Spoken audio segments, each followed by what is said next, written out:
ये खबर पारुल यूनिवर्सिटी द्वारा प्रस्तुत की गई है। राजनीतिक लड़ाई जो है वो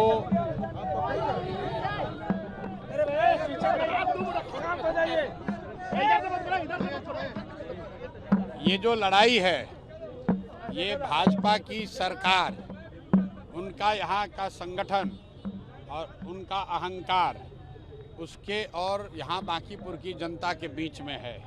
तो चाहे वो जितने लोगों को डरा लें, उनको अरेस्ट कर लें, धमकी दे लें, पैसा देकर खरीदने की कोशिश कर लें, इस बार ये दाव नहीं चलने वाला है। नवंबर 2025 में बिहार की जनता से जो गलती हुई वो इस बार नहीं दोहराया जाएगा।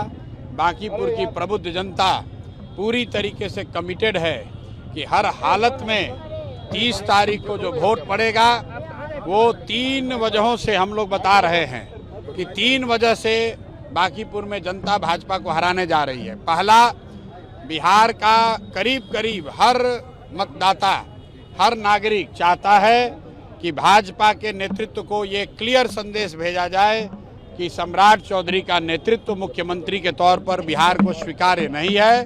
तो अगर बांकीपुर में भाजपा हारती है, सम्राट चौधरी को हटने का रास्ता खुल जाएगा। तो 30 तारीख को वोट जनता यहाँ पर करेगी ताकि बिहार को सम्राट चौधरी से बेहतर कोई मुख्यमंत्री मिल सके। दूसरा, जिस भाजपा ने बांकीपुर और बिहार के मतदाताओं का, जनता का अपमान किया है, ये कहा है कि हम कुत्ता बिल्ली को भी खड़ा करेंगे तो यहाँ के लोग हम ही को वोट देंगे, उस अपमान का बदला इस बार जनता वोट से लेगी। उस अहंकार को चकनाचूर करेगी।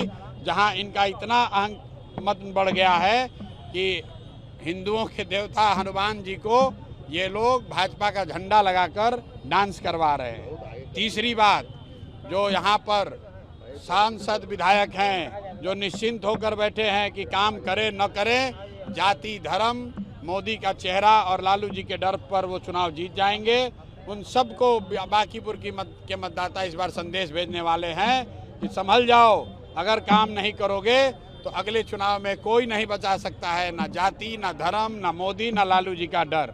और सबसे बढ़ के एक और कारण भाजपा ने अपने अहंकार में जोड़ लिया है।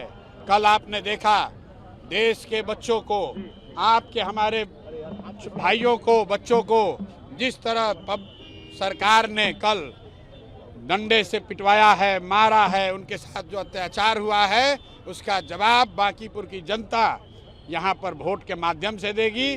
भाजपा को बताएगी कि ये लोकतंत्र है, किसी का एकाधिकार नहीं है। और अगर छात्रों के साथ, युवाओं के साथ नाइंसाफी होगी, पेपर लीक होता रहेगा, लोग बेरोजगार रहेंगे, तो मोदी जी को कल संसद भवन से पिछले गेट से निकलना पड़ा है। ये लोगों की ताकत है। तो जब मोदी जी को पिछले गेट से निकलना पड़ा तो ये बिहार में जो छुटभैया नेता लोग जनता को या जनसुराज से जुड़े हुए लोगों को डराने की कोशिश कर रहे हैं, वो संभल जाएं। 30 तारीख को कोई नहीं बचा सकता है। जो जनता ने निर्णय कर लिया है वो अटल है। भाजपा बुरी तरीके से यहाँ पर हारने जा रही है, इसमें कोई किंतु परंतु नहीं है। बीजेपी लेकिन 40-40 स्टार प्रचारक को उतार के रखती है। मेरे भाई, कल पार्लियामेंट में प्रधानमंत्री थे, 300 से ज़्यादा भाजपा के सांसद थे और निहत्थे बच्चे, निहत्थे देश के युवा जब खड़े हो गए तो उनके सामने कुछ नहीं टिका। कल जो आपने जंतर मंतर पर देखा है वो सिर्फ ट्रेलर है। पूरे देश में अलग अलग हिस्सों में जो ये पेपर लीक का मामला है, जो छात्रों के बेरोजगारी का मामला है, युवाओं के बेरोजगारी का मामला है, ये दबने वाला नहीं है। अगर भाजपा की सरकार इस पर सही निर्णय नहीं लेती है तब निश्चित तौर पर आप देखेंगे कि युवा और भी बड़ी संख्या में सड़कों पर दिखेंगे और कोई सरकारी व्यवस्था उनको डरा नहीं सकती है। एक सोनम वांगचुक 30 दिन का निहत्था आदमी, 30 दिन के उसके अनशन ने पूरे देश को उद्वेलित किया है। आप जरा अंदाजा लगाइए कितने बच्चों का भविष्य दांव पर है। और बांकीपुर के परिणाम में आप देखेंगे कल के लाठीचार्ज का कितना बड़ा असर होता है।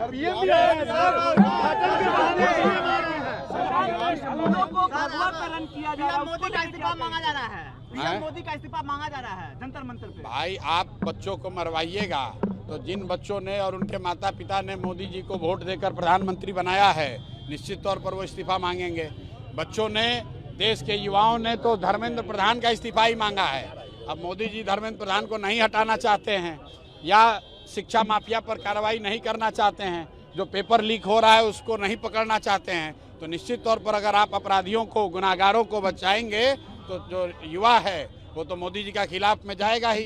कल किसी पत्रकार ने अच्छा कहा कि जब अनशन और प्रोटेस्ट कल शुरू हुआ तो गुस्सा लोगों का धर्मेंद्र प्रधान के प्रति था, लेकिन शाम होते होते जिस तरह की बर्बरता पुलिस ने दिखाई वो सारा गुस्सा सरकार और मोदी जी के खिलाफ हो गया। और ये सिर्फ जंतर मंतर पर नहीं हुआ है, देश के कोने कोने में युवा साथी बात कर रहे हैं। जिस तरह से युवाओं को पिटवाया गया है ये बांकीपुर में भी दिखेगा, बंगलोर में भी दिखेगा, केरल में भी दिखेगा, गुजरात में भी दिखेगा। सीट जीतने पे सर क्या बिहार बदल सकेंगे आप? एक सीट जीतने का खेल ही नहीं है। आप भाजपा को यहाँ हारने दीजिए, भाजपा अपने मुख्यमंत्री को नहीं बचा पाएगी, अपने अहंकार को नहीं बचा पाएगी। आप एक सीट की बात कर रहे हैं।